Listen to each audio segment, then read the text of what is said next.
What's the hardest part of living with obesity? The feeling that I'm being judged, whatever I choose to eat. That nagging sense that I'm an embarrassment to my kids.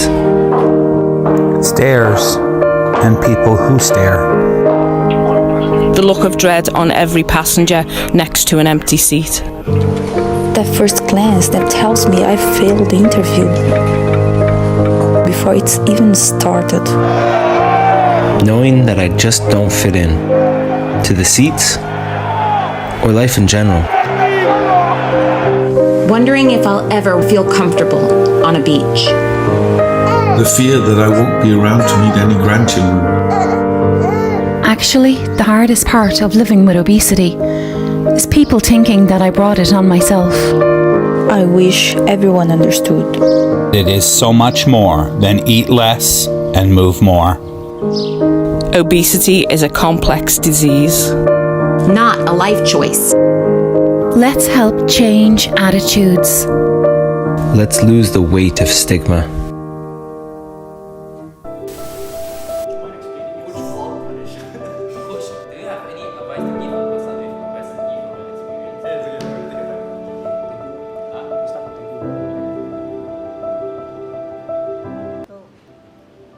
Thank you for your time.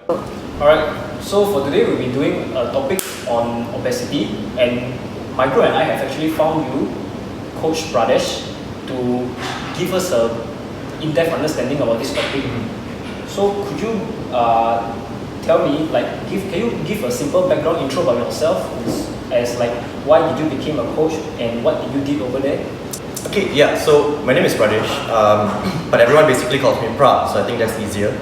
At the moment, I am in the financial event space. I'm an entrepreneur. I also coach martial arts and fitness on the side, and I also used to be a professional fighter. So I've been doing martial arts at least, I would say, for the past 20, 21 years, give or take. But so far in my coaching experience, which I've been doing at least a decade or so, I would say that there is a lot of different varieties of people that actually come in. So I would say that the majority of people are overweight and obese, and they do come from a more deeper sense, which I think we can get into it a bit more later. Yeah. But other than that, yeah, it's all about helping people lose weight, either from a sense of fitness or from a sense of martial arts. But in the same sense, it's always about whether you want to actually improve your lifestyle to make it better. Yeah, I think we'll just get into it a bit more after this. Alright, so moving on to the second question, could you give your, let's just say, could you give a past experience from training obese client if you had any? Yeah, so I would say that almost 85-90% of people that come to the gym last time are suffering from either being overweight or being in the obese spectrum. And if you're going to be very honest, I used to suffer from being in the overweight spectrum as well. Yeah. So it's very, very common in Malaysia especially to have people who are overweight, and I would say that this one actually stems a bit more deeper. It actually is more psychological rather than lifestyle or habitual. Yeah. Because of course it's habits, they're so used to eating all the time and everything, and it's also a lifestyle, right? But if you look at, I guess, the raw statistics of things, it usually starts from a very young age. Yeah. So if you see most people who are overweight or most people who are obese, they have been overweight and obese probably their whole lives since they were younger. Yeah. And it's not to say that it's from bad parenting or anything. It's more like because your parents do care too much or do love their children too much to a point that whenever you're bored, you feel like you want to snack on something, your parents straight away, okay, I'm just going to get you some snacks and food, right? And then if you're stressed out with studies and exams and all, same thing also, there's always food. Stress eating, right? Exactly. Yeah. So when you start doing this, it becomes a habit and a lifestyle from a young age. So when you grow older, say your mid-20s, mid-30s, mid-40s, right, it's kind of normal for you already. All you know is that when you're stressed out, you want to eat. If you're bored, you want to eat as well. Yeah. So it's hard to say that it's something that developed later on in your life that you want to stop eating too much and all those kind of things, it's difficult because it's a psychological thing. So that's like the point that we need to like focus on first. Yeah. Before we're going. All right. So another question that I have is like, did you notice any main cause that a person from obesity suffers? Let's just say that maybe their training routine is not so good, or like you said previously, their eating habits. Could you go more in depth about that? Yeah. So two causes, I feel as two causes at least lah. One is a psychological thing, and the other one would probably be also society's pressure. So a lot of times they do want to get into the gym, or they do want to make their lives healthier and better. But then you get a lot of people who will like stress you out. You see a lot of people posting things on social media that are not realistic and all. The goal spectrum, you see that you are up here with your weight and everything, and the goal to achieve is like up here. It's way too big, and then because of that you tend to find it difficult to approach. That makes you depressed, that makes you more stressed out, and then from there you go back into the old habits with depression and everything, into eating more and eating unhealthily and saying that I can't do this anymore. So if you ask me, I would say that these are the main two things, psychological and also society's pressure. That's the main two things from what I've seen. Alright. So would you, like, let's just say, do you have any advice to give a person with obesity from your experience? Let's just say to maybe maintain a healthy diet, or like, let's just say you said the society really like stresses out the person with obesity. Maybe they could like use lesser of social media. What is your advice on that thing? So I feel that it all comes down to your circle. So it doesn't matter what social media shows or proves or anything, because as much as social media affects you, your close circle of friends, family members and everybody also play a bigger role in it, because they are like direct confrontation, right? So if you ask me improvement, I would say that the first thing is if you can and you want to make a change, you should go to the gym, right? But try not to go alone. So this is just from experience. You can go alone, you can see a good change and results, of course, but you want to maintain it, you want to understand that progress will take time as well. You don't want to lift weights for 1 week and then feel like, oh, I'm not going to make any changes and everything, right? So what's going on? So if you can, you go with a really good friend who is equally as adamant, as motivated, yeah. So they don't have to be overweight as well. They could be a regular gym person that goes and trains, right? But you know that they are consistent. So you follow them, you go, they will help you out, you get to see your progress as well. That is the best way, I feel. It actually helps to motivate them to go to the gym more frequent, right? Yeah, correct. So friendship and even family members, most of the time I would say friends for the younger group, right, would be much more important, because I feel that you would take more influence from friends rather than family. So if your friends are people who are real friends, people who are very motivating, you go and do that together.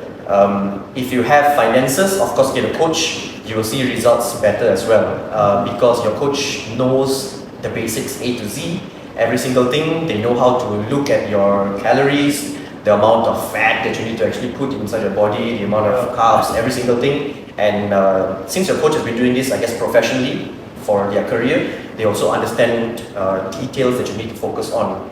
Whereas going to the gym by alone or with your friend may take longer time. You might not know any details, any small details. Yes, but it's still better than not doing anything. Yeah. So that's the two things I would say. You go with a friend, or if you can, you get a coach. That's the best thing.